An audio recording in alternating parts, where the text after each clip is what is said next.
Nessa aula, a gente vai falar sobre o requerimento da intervenção ambiental.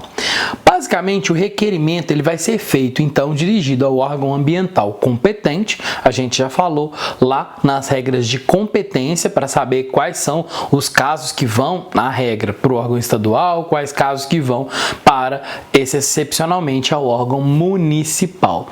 E, basicamente, esse requerimento ele vai ter que conter, né, as medidas, documentos basicamente relacionados. Os documentos vão estar previstos num ato que vai vir aí da SEMAD do IEF. Esses atos, então, vão dizer quais são os documentos que vão compor esse requerimento, né? Saber sobre o requerimento é essencial para que você possa compreender exatamente a extensão daquilo que está sendo pedido.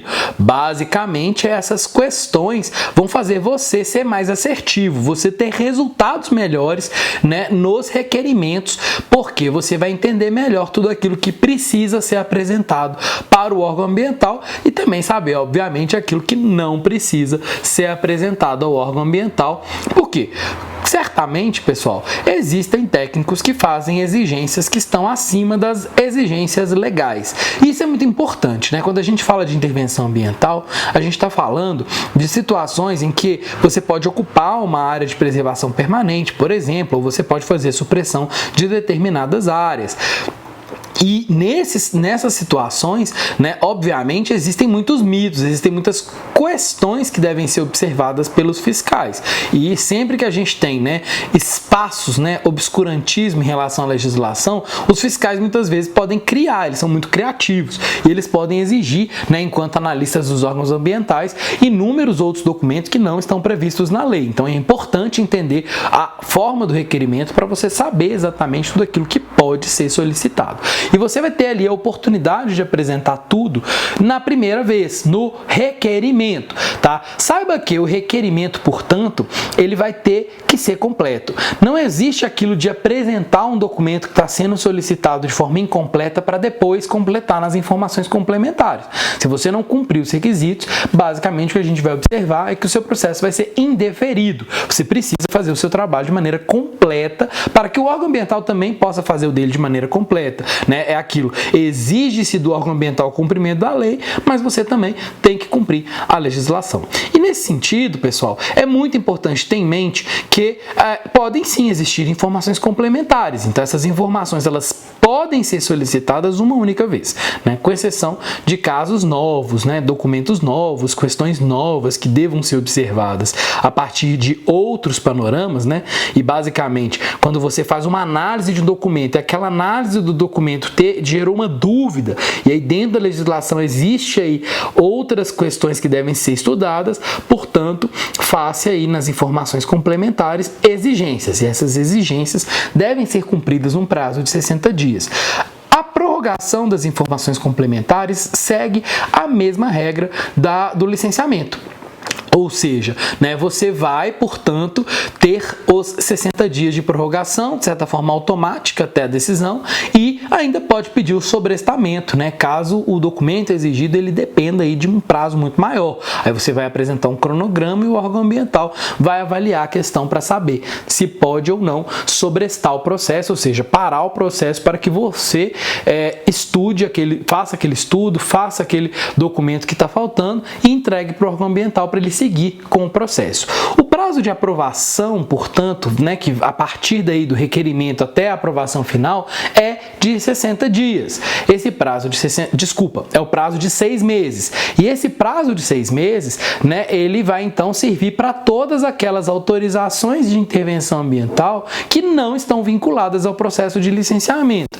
Sendo que, né, apenas aquelas que estão vinculadas a um processo de licenciamento simplificado também vão exigir esse prazo de 6 meses.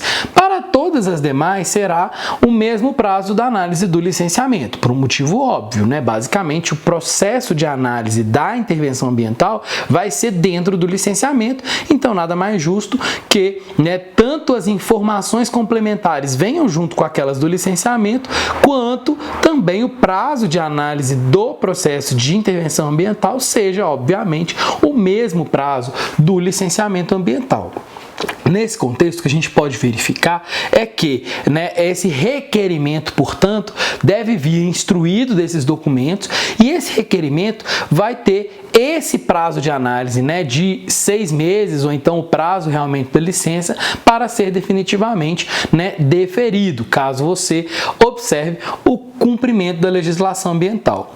Nessa mesma parte do decreto se fala sobre as possibilidades de intervenção em áreas de preservação permanente, né, recordando àquelas pessoas, né, recordando a todos nós aquilo que já está previsto na legislação florestal, tanto federal quanto estadual, que é as hipóteses de intervenção nas APPs vão depender aí, primeiro, da utilidade pública, do interesse social ou da atividade eventual ou baixo impacto, né? Basicamente, a norma nunca trata, mas existem também possibilidades de intervenção que derivam de conceitos, né? São questões conceituais, que eu chamo de exceções conceituais às restrições das áreas de preservação permanente. Essas restrições são o máximo que é estabelecido. No próprio conceito existem algumas brechas, alguns buracos ali em que você pode fazer intervenção e para além deles existem essas exceções, né, que são as exceções relativas à utilidade pública, interesse social, baixo impacto ou atividades eventuais que trazem ali, né, as possibilidades de intervenção em APP. Lembrando que a norma trata que você, além disso tudo, tem que apresentar, né, que não há alternativa técnica locacional.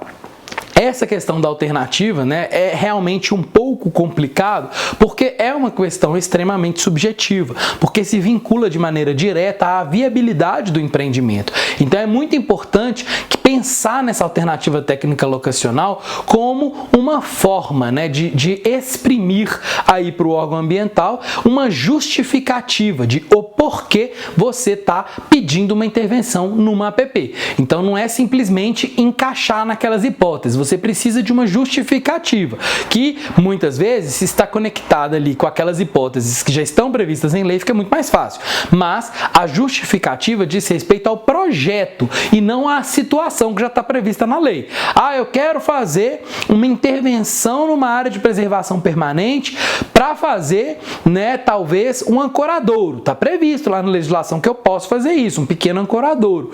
Só que eu preciso justificar, o pequeno ancoradouro ele precisa ficar na APP, por quê? Porque o barco tem que encostar ali. Então não dá para fazer, né, por uma questão óbvia, não dá para você fazer o ancorador em outro lugar que não seja uma APP. E aí você vai justificar tecnicamente o local escolhido como um local talvez de menos dano, você vai fazer um pequeno estudo daquela região para que você mostre as características ambientais favoráveis que estão trazendo para o seu projeto aquela localização específica e não outra, né? Basicamente é um microestudo onde você avalia aí algumas áreas e diz que aquela é mais importante porque traz não só benefícios de viabilidade econômica, mas também benefícios para o projeto ambiental do empreendimento.